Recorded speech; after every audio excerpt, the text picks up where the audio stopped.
India almost बाहर हो चुका है एशिया कप से। जी हाँ, कल का जो मैच रहा श्रीलंका के साथ में बहुत ही गंदा रहा यार, बड़ा दुख हुआ। क्योंकि और इस मैच से ऐसा नहीं है कि इंडिया वाले ही दुखी हैं, पाकिस्तान वाले भी दुखी हैं। क्योंकि कहीं ना कहीं हम इंडियन हो या पाकिस्तान हो, सब ये सोचते हैं कि फाइनल में इंडिया और पाकिस्तान का ही मैच होना चाहिए। तो सबके रहती है वो एक देखने को मिलती है ना, दोनों कंट्रियों के बीच में बहुत मित्रता है ना, इसलिए तो पाकिस्तान भी कहीं ना कहीं खुश नहीं है इस चीज़ से कि यार इंडिया बाहर हो गया। पर और एक और बड़ी चीज़, गलत फहमी जिसका नाम हम लोग बताते हैं। क्यों?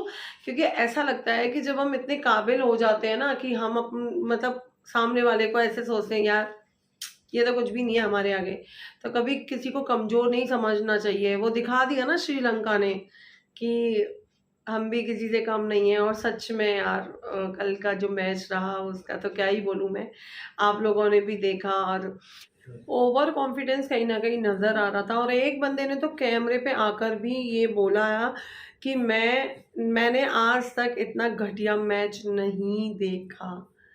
तो कभी कभी अपनी ओवर कॉन्फिडेंस नैस है ना, बहुत ज़्यादा भारी पड़ जाती है अपने पे। MS धोनी को सच में इंडियन हो, पाकिस्तानी हो, कोई भी हो, क्रिकेट लवर सच में उनकी कप्तानी को बहुत मिस कर रहे हैं। हाँ, ट्रोलिंग बहुत होती है, बहुत ज़्यादा ट्रोलिंग होती है, यही कमी है सबसे ज़्यादा, सबसे ज़्यादा। अभी देखिए इंडिया हार गई तो क्या क्या हो रहा है कि दिल्ली एयरपोर्ट पे ये लेके खड़े होंगे, वो लेके खड़े होंगे, ट्रोलिंग बहुत होती है। उस दिन पाकिस्तान जीत गई थी तो हमारे बेचारे अर्शदीप को कितने लोग ट्रोल कर रहे थे। तो ये बहुत होता है, पाकिस्तान हार जाती है तो पाकिस्तान वाले वहाँ के ट्रोल करते हैं। मतलब यार खिलाड़ी तो खेल ही रहा है ना यार, हार जीत हो ही जाती है। अभी इसमें क्या कर सकते हैं, एक ही टीम जीतेगी ना। लेकिन प्लीज ट्रोलिंग ना करें, ये गलत बात है। सीबी अर्शदन भाई जी ने वीडियो रिलीज कर दी है और बताते हैं आपको कि क्या कमियां रही। और वैसे भाई ये होता है असली बैटिंग कोच। हमारा बैटिंग कोच था, देखो यार वो सिर्फ अपनी टीम के लिए तो नहीं खेल रहा था, उसको तो ये भी फिक्र थी कि हमारी टीम भी जो है वो भी इजीली क्वालिफाई कर दे, तो उसने अपना काम पूरा कर दिया है। जिस तरह हमारा है उमर गुल जो है वो अफगानिस्तान के लिए कोच बना हुआ, उसी तरह इंडिया का रोहित शर्मा भी जो है वो हमारा कोच ही था ना, बैटिंग कोच, तो उसने कुर्बानी दे दी है ताकि हमारी टीम के लिए आसानी हो जाए। इंडिया हार चुका है श्रीलंका से और तकरीबन आउट हो चुका है इस टूर्नामेंट से बाहर। और मुझे तो ना इनके ओवर कॉन्फिडेंस के ऊपर जो है वो आश्वस्त करना पड़ेगा। मेरे ख्याल में इरफान पठान साहब जो है उन्होंने ये पिछला मैच हारने के बाद ही ट्वीट कर दिया था कि नेक्स्ट संडे को देख लेंगे यार। नेक्स्ट संडे को आपने क्या देखना है, फ्लाइट का कोई टाइमिंग वगैरह देखने क्या देख रहे हैं आप लोग। इनके जो ये ओवर कॉन्फिडेंस होता है ना, ये मुझे बाकी टीमें क्या करने के लिए आई थी आपके ख्याल में? वो क्या ग्राउंड के अंदर अचार सुखाने के लिए बैठे हुए थे? वो भी खेलने के लिए आए थे यार। कोई एक मैच भी हार देते तो इंडिया का मुश्किल था, लेकिन कोई टेंशन नहीं है उनको, अगले संडे की टेंशन पड़ी भी है। हम लोग इंडिया से जीत के भी इसी टेंशन में कि कहीं श्रीलंका से ना आ जाए, कहीं अफगानिस्तान से ना आ जाए, कहीं ये ना हो जाए, कहीं वो ना हो जाए, फिर भी हम लोग टेंशन में। लेकिन ये लोग फुल कॉन्फिडेंस में थे। खैर पाकिस्तानियों के लिए फिट किस्म का मैच हो गया, क्योंकि हमें इस वजह ने ये वाहिद एक ऐसा मैच है जिसको बैठ के पीछे से बैठ के मैं ऐसे ही चने खाते हुए देख रहे थे। हमें कोई किसी की टटेंशन नहीं, कोई हार्ट अटैक नहीं आया हमें।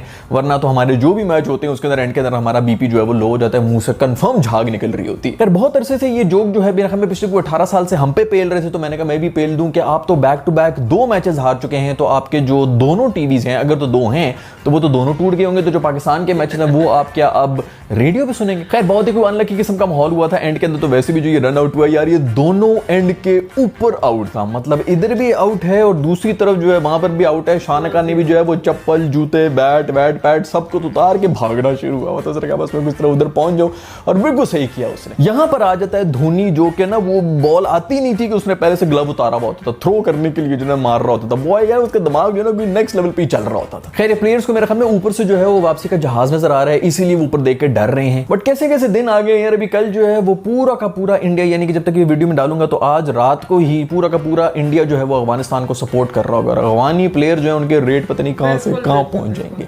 उनको पता है कि अगर इस मैच के अंदर हमने परफॉर्म कर लिया तो हमारे आईपीएल के अंदर कॉन्ट्रैक्ट, आईपीएल तो छोड़ो, इन्होंने बॉलीवुड की भी कॉन्ट्रैक्ट इनके लिए रख देने।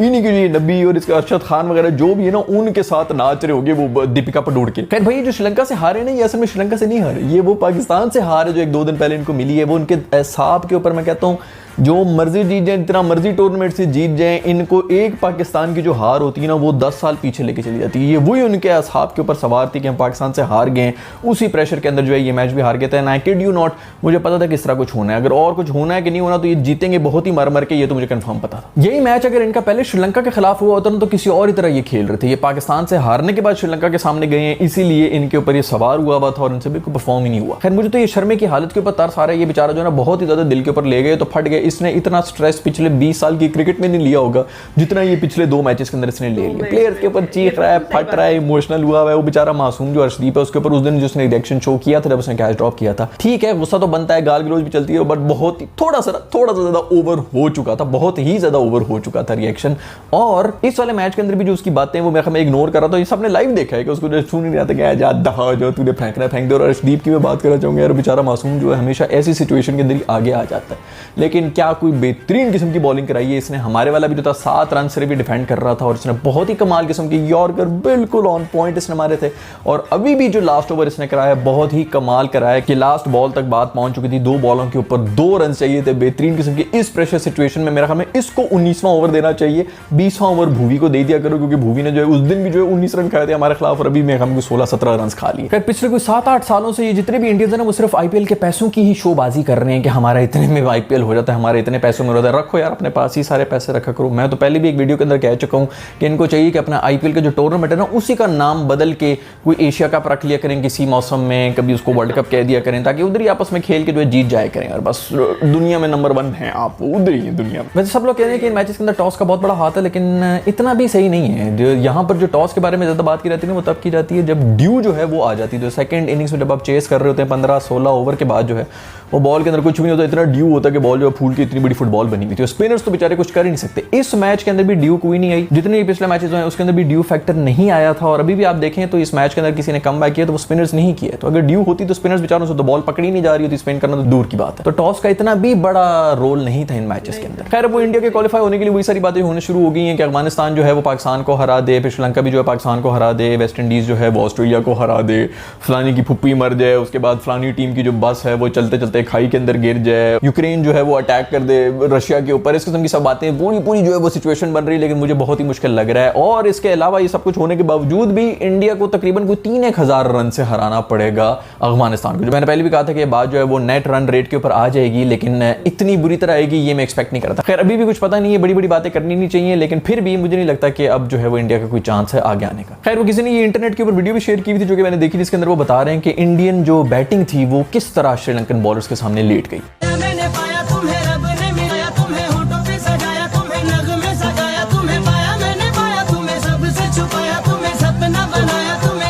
मुझे तो गुस्सा इस बंदे के ऊपर आया है जिसने सारी की सारी फॉर्म जो है ना सिर्फ पाकिस्तान के खिलाफ निकालनी होती है। बाकी जितने मैचेस होते हैं या तो हांगकांग वगैरह के ऊपर रन बना रहा होता है या फिर जितने मैचेस होते हैं उनके ऊपर इसी तरह आउट हो रहा होता है। सारी फॉर्म जो है तूने बस पाकिस्तान के खिलाफ ही की जानी है। इसका नया बयान भी आ गया जिसके अंदर ये कह रहे हैं कि जो कुछ भी करता है वो ऊपर वाला ही करता है। तो वही वाली बात होगी जो हम पिछली 5-6 वीडियो से बात कर रहे थे कि ये बात ही कुछ और है, ये थिंकिंग कुछ और है, रियलाइजेशन ही कुछ और है जिसके ऊपर वो चल पड़ा है। तो ये कोई ऐसे नहीं था कि ये फॉर्म से आउट था, ये स्पिरिचुअल अवेकनिंग इसको कहते हैं। इसके अंदर जो इंसान क्वेश्चन करता है उन्हीं सब चीज़ों को जो बचपन से बताया जाता है कि ये अचीव कर लो, फिर ये अचीव कर लो, फिर ये अचीव कर लो, और हम इसी कोशिश में होते हैं कि उसको अचीव कर लें और वो अचीव करने से पहले ही हम लोग मर जाते हैं। तो हमें पता नहीं चलता कि क्या है ऊपर जाके। जब ऊपर जाके अचीव कर लेते तो आपको पता चलता है ऊपर भी कुछ नहीं, वहां पर आप रियलाइज करते हैं और वहां पर आके जब इस किस्म का बंदा पहुंच जाता है तो फिर वो क्वेश्चन करना शुरू हो जाता है। तो यही किस्म के क्वेश्चन थे, इसी की रियलाइजेशन थी। मेरे ख्याल में 1-2 साल और क्रिकेट खेलो दोस्त और फिर जो है इसी पाथ के ऊपर चलते रहो। बिल्कुल सही पाथ है, इसी के ऊपर चलना है आपने। लेकिन ये थर्ड अंपायर की जो डिसीजन थे इसके बारे में बात करना चाहूंगा, क्योंकि ये पहले भी जो मैच हुआ था सबसे पहले मैच अंदर ही मैंने बात किया था। फिर उसके बाद अभी आसिफ अली वाला डिसीजन भी जो था उसके ऊपर भी जो है 1.5 मिनट देख रहे थे कि आवाज आई है नहीं आई है, ये हुआ है वो नहीं हुआ। अभी फिर जो है एक और थर्ड अंपायर जो है इस मैच के अंदर भी केएल राहुल जो पहली ओवर के अंदर मेरे ख्याल में दूसरे ओवर के अंदर एलबीडब्ल्यू होता है उसके ऊपर भी 1.5 घंटा लगाते रहे किसी तरह साबित कर लें कि जनाब वो बैट जो है वो लग के गया है। उसके बाद जो है ये बॉल जो है वो नो बॉल दे दी थी जिसके ऊपर कैच आउट हो गया था। बहुत ही क्रूशल स्टेज थी ये, उसके ऊपर ना सिर्फ डॉट बॉल होनी थी बल्कि एक नया बंदा भी आ रहा था क्रीज के ऊपर, तो ये भी उन्होंने नो बॉल दे दी थी। अगर बाउंसर जो है वो इधर तक नहीं जाएगा तो फिर बाउंसर होता क्या है, सर से ऊपर तो वैसी बाइट होती है। तो अगर ये कंधे के ऊपर जा रहे हैं या बिल्कुल मुंह के ऊपर आ रहा है, अगर ये बाउंसर नहीं तो फिर और क्या बाउंसर से होता है, लेकिन इसको भी नो बॉल करा दी थी। तो मेरा ख्याल में कोई थोड़ा तमीज़ कर लें। ऑन ग्राउंड अंपायर अगर इस किस्म की हरकतें करें तो फिर भी समझ आती है। थर्ड अंपायर जब इस किस्म की हरकतें करें, उनकी इन्वॉल्वमेंट शुरू होगी। आई नो कि इंडिया का एंड तक जाना बहुत जरूरी है स्पॉन्सर्स के लिए और व्यूवरशिप के लिए, लेकिन इतना खुल के मत आओ यार। फिर वो एक और वीडियो बड़ी वायरल हो रही है जिसके अंदर ये है कौन यार, ये उर्वशी वगैरह, ये कौन है भाई बंदी। लास्ट टाइम भी मैंने इस तरह बात की थी, मुझे पता ही नहीं कि पता नहीं ये कौन है, ये बहन जो है, मुझे तो इसका कुछ भी नहीं पता। उसके ऊपर भी कुछ लोग मुझे कहते हैं कि यार तू एमी जो है बेबी बन रहा है, तुझे नहीं पता इस चीज का। मुझे बाकी नहीं पता भाई, मेरे पास कोई टाइम नहीं इन औरतों को स्टॉक करके और इनके बारे में रिसर्च करने के लिए। इन्होंने जो है पता नहीं कोई एक स्टोरी शेयर कर दी है जिसके ऊपर ये और नसीम शाह का जो एडिट लगा हुआ है वो अपनी शर्माती हुई शक्लें और नसीम शाह की शर्माती हुई शक्लें जो है वो इन्होंने शेयर की। वैसे तो पहले एक बात बताऊं, मुझे भी इसके बड़े एडिट्स आते हैं तो मैं भी शेयर करता रहता हूँ। बाज़ औक़ात इंसान नहीं देखता है कि उसके अंदर क्या चल रहा है और क्या नहीं हो रहा है, लेकिन फिर भी अगर ये कर रही है तो यार बहन माफ कर दे यार, तू साइड पे जा यार, वो छोटा बच्चा है यार। अगर तेरी टाइम के ऊपर शादी हुई होती ना बहन, तो इतना एक तेरा बेटा ही होना था। साइड पे हो जाए यार। वो पता नहीं निब्बा निब्बी थे इनके आपस में, कोई क्रिकेटर जिनके ब्रेकअप हो गए हैं तो भी ब्रेकअप उसको साड़ने के लिए जो अपने निब्बे के लिए पता नहीं इस किस्म की हरकतें कर रही हो। भी जा यार साइड पे, टाइम ना जाया करो यार हमारा, निकलो बाहर। खैर एक और वीडियो भी बड़ी वायरल हो रही है जिसके अंदर कोई इंडियन जर्नलिस्ट है जो कि बार बार इस बात के ऊपर बहुत जोर दे रही है कि उन्होंने रिजवान से कह दिया कि मेरे से पिक्चर लें, तो उन्होंने कह दिया कि जी मैं लड़कियों के साथ अकेले में पिक्चर नहीं लेता, आप किसी और को लें। तो बहुत उनको जो है वो शौक लग रहा था और उन्होंने फिर भी बहुत फोर्स किया कि नहीं मैंने आपके साथ अकेले में ही लेनी हो। जब उसने अकेले में ले भी ली तो वो काफी दूर खड़ा हो गया, तो उसके ऊपर बातें हो रही, इसके ऊपर डिबेट होना शुरू हो गई। मुझे ये बताएं कि क्या कंसेंट सिर्फ लड़कियों का ही होता है? क्या मर्दों का कोई कंसेंट नहीं होता? भाई वो किसी औरत के साथ खिंचवाए, किसी बकरी के साथ खिंचवाए, किसी खोते के साथ, फुप्पी के साथ, जिस मर्जी के साथ वो खिंचवाए। सिर्फ यहाँ पर चूंकि रिलीजन इन्वॉल्व हो रहा है तो इसलिए इसके बारे में कोई भी जो वोक लोग हैं वो बात नहीं करेंगे। यहाँ पर मर्दों के कंसेंट के बारे में या उनके बारे में कौन बात करेगा? जब उस बंदे का जब वो कंफर्टेबल नहीं है किसी चीज के लिए तो हम कैसे उसको फोर्स कर सकते हैं? और हम इसके ऊपर डिबेट क्यों करें कि उसने सही किया कि गलत किया? खवातीन पर जब कोई बात आती है तो फिर तो कोई सवाल ही पैदा नहीं होता कि उसके बारे में उसके ऊपर कोई क्वेश्चन भी कर सके। लेकिन अगर मर्द इस किस्म की बातें कर रहा हो तो उसके बारे में कोई नहीं सोच सकता, उसके बारे में कोई बात भी नहीं कर सकता। तो मेरा ख्याल में उस बंदे को अपनी लाइफ गुजारने दे जिस तरह भी वो गुजारना चाह रहा है, चाहे वो रिलीजन के नाम पे गुजार रहा हो या किसी और बचपन के हादसे की वजह से भी गुजार रहा हो। वो पूरी तरह से एंटाइटल्ड है कि वो किस तरह तस्वीरें खिंचवाए, किस तरह तस्वीरें खिंचवाए, क्या करे क्या ना करे, ये उसका डिसीजन है। अगर आपने उसको जज करना है तो उसके प्रोफेशन के ऊपर करें जो कि वो क्रिकेट फील्ड के अंदर कर रहे हैं, ना कि इन चीजों के ऊपर। कल को उन लोगों से तो तकलीफ होती है जो कि करीब होकर तस्वीरें जो है वो हाथ कहीं रख लेते हैं और इस किस्म की हरकत हो जाती है। जब ऐसे लोग मिल जाते हैं तो इनसे भी तकलीफ होना शुरू हो जाती है कि भाई ये दूर क्यों जा रहा है मेरे से, भाई मेकअप योर माइंड। खैर वो वार्नर कोहली और अनुष्का शर्मा का भी एक एपिसोड हुआ था कुछ अर्सा पहले जिसके अंदर कोहली ने एक पिक्चर शेयर की थी अनुष्का शर्मा की जिसमें वो कहते हैं कि ये मेरी दुनिया है, मेरी लाइफ है, ये वो। तो वार्नर ने नीचे लिख दिया था लकी मैन, तो उसके ऊपर जो है काफी ज्यादा जो है वो इंडियंस वो ऑफेंड हो गए। उन्होंने कहा भाई किस किस्म की बातें कर रहा है, किसी और की बेगम के बारे में इस किस्म की बातें कर रहा है, ऑल दैट। देखो बात सुनो, पहले भी मैं कुछ वीडियोस के अंदर ये जिक्र कर चुका हूँ कि ये जो है ना ये कुएं के अंदर जो मेंढक बैठा हुआ होता है ना, अपने कुएं से बाहर निकल के देखें, बाहर जो है वो इसी तरह औरतों की तारीफ की जाती है। ये दोस्त तुम बहुत लकी हो, तुम्हें इस किस्म की बीवी मिली है। यहाँ पर ये रिवाज होता है जिसके अंदर जिसकी भी शादी हुई होती है उसका सेंस ऑफ ह्यूमर सिर्फ औरत को जलील करने में ही वक्फ हो जाता है। जिस भी गैदरिंग के अंदर बैठे हो तो वहां पर अपनी बीवी के ऊपर जोक्स मारना शुरू हो जाते हैं आप लोग। ये आपको लग रहा है कि बड़ी जबरदस्त बहुत ही फनी सेंस ऑफ ह्यूमर है। अगर इतना अच्छा सेंस ऑफ ह्यूमर है ना, आप लोग भी मेरी जगह बैठ जाएं और इस किस्म की वीडियोस बनाना शुरू कर दें। लेकिन कोई सेंस ऑफ ह्यूमर नहीं होता भाई। किसी एक औरत को बुली करना, वो भी अपने दोस्तों के साथ मिलकर वही घिसे पिटे जोक्स जो कि मेरी बेगम मेरी शादी के बाद अजाब हो गया, तो मत करो शादी यार। दिमाग है ना, मत किया करो शादी। उस वक्त भी मर रहे होते, स्पेशली पाकिस्तान और इंडिया के जो मर्द होते हैं लिटरली पागल हुए हुए, ताबले हुए होते, जुबान इनकी जमीन के ऊपर लगी रही होती है, टांगों से पकड़ा हुआ होता है कि खुदा के लिए मुझे छोड़ के मत जाना, मेरे से शादी कर रहे हैं, ऑल दैट। शादी हो जाए तो फिर उसके बाद जो है बहुत इधर फन्ने खान बनना, तो फिर जोक्स मारना शुरू हो जाता है कि हमारी तो लाइफ खराब होगी। लाइफ जो तेरी थी ना शादी से पहले वो भी मुझे पता है भाई। खैर खुशखबरी ये भी थी जो कि मैंने पिछली वीडियो में शेयर नहीं की थी, वो ये थी कि शाहीन जो है उसको भेज दिया गया इंग्लैंड में। बड़ी मेहरबानी, आप लोगों को याद आ गया कि उसको जो इंग्लैंड में जाना चाहिए, क्योंकि वो नेदरलैंड्स में भी आप लोगों के साथ फिर रहा था, अभी दुबई के अंदर भी बैठा हुआ था, वो हर किसी के साथ जो वो लंगड़ा के मिल भी रहा है, इधर उधर फिर रहा है भाई। इसको किसी रिहैब वगैरह में भेजो, शुक्र है कि वो हमने हमारे दिमाग में वो आइडिया आ गया और हमने भेज दिया। कोई पता नहीं कि कॉमेडी की एपिसोड ही देख के उनको ये आइडिया हो। तो अगर आप लोग भी इस किस्म के बेहतरीन किस्म के मशवरे चाहिए तो सब्सक्राइब के बटन को भी छू लें, लाइक के बटन को भी छू लें। तो मैं आप लोगों से मिलूंगा नेक्स्ट वीडियो में। टिल देन अल्लाह हाफिज़। क्या बात है, मतलब सीवी अरसलन भाई जी अपनी हर बात को कितने स्मूथ वे में और कितने लिटरली बहुत स्मूथ वे में, मतलब एक कहते हैं ना फ्लो, जैसे बुरा भी नहीं लगता और बात भी पूरी कह डालते हैं। बड़ा सेंस ऑफ ह्यूमर बड़ा तगड़ा है इनका, और जजमेंट तो कसम से माइंड ब्लोइंग है। जितने भी टॉपिक्स इन्होंने उठाए, चाहे वो उर्वशी को लेकर या रिजवान को लेकर या फिर अनुष्का को लेकर, विराट अनुष्का को लेकर, जितने भी उठाए, चाहे आप हमारी कैप्टनसी को देख लो या फिर कल के मैच को देख लो, वो सब एक सेंस बताते हैं कि सच में मतलब हम लोगों की वाकई में कमी है यार। जरा सा भी मतलब इतना सा मौका चाहिए, लोग मीम बनाने में देरी नहीं करते, तुरंत उसका मीम तैयार है, मतलब इतना वायरल हो जाएगा। उसके पीछे की क्या कहानी है क्या नहीं कोई नहीं जानता, बस हमको तो हमारी बस मीम बनाना है और इंजॉय करना है, सिर्फ लोगों का ये रहता है। उसके ऊपर क्या फर्क पड़ रहा है क्या नहीं फर्क पड़ा, किसी को कोई लेना देना नहीं है। और ये सच में मतलब इनका बोलने का तरीका अमेजिंग है, टू मच, चाहे वो राजनीति से रिलेटेड हो, चाहे वो क्रिकेट से रिलेटेड हो, चाहे वो बॉलीवुड से रिलेटेड हो, सब आ जाते हैं और सबकी अच्छे से उतार भी देते हैं, है ना। और जो लोग मीम बनाते हैं, जो ट्रोल करते हैं, उनकी भी उतार देते हैं कि भाई इतना मत करो, बहुत हो गया, अब कंट्रोल से बाहर जा रही हैं चीज़ें, है ना। तो क्यों? क्योंकि हम किसी को अगर नीचा दिखाते हैं, हम किसी को ट्रोल करते हैं, तो ऊपर वाला देखता है, कभी ना कभी ऐसा फंसाता है ना, ऐसा नीचे गिराता है कि उठने के भी नहीं रहते, है ना। तो ये सही बात है। तो ओवरऑल गाइस, इंडिया ऑलमोस्ट ये एशिया 2022 से ऑलमोस्ट बाहर सी ही है। अब आगे देखते हैं, लेकिन आने वाले मैचेस जो पाकिस्तान और अफगानिस्तान के साथ होने वाले हैं, उसमें इंडिया का सपोर्ट रहेगा अफगानिस्तान को।